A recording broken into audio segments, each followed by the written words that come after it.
आरोग्यदायी, यशदायी, सुखदायी.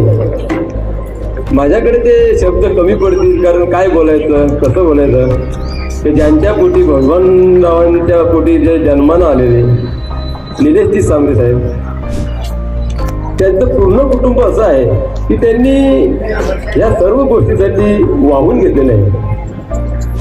तर प्रत्यक्षात ती गोष्ट अनुभवली.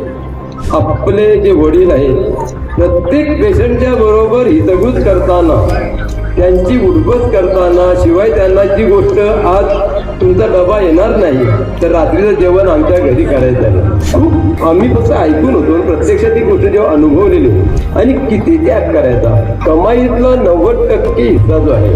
आणि अशा याच्यातून आज पहिला पै लावून जगणारी माणसं आपण असताना सुद्धा माझ्याकडे असलेले जे पूर्ण वैभव आहे ते मला दुसऱ्यासाठी खर्च करायचे आहेत.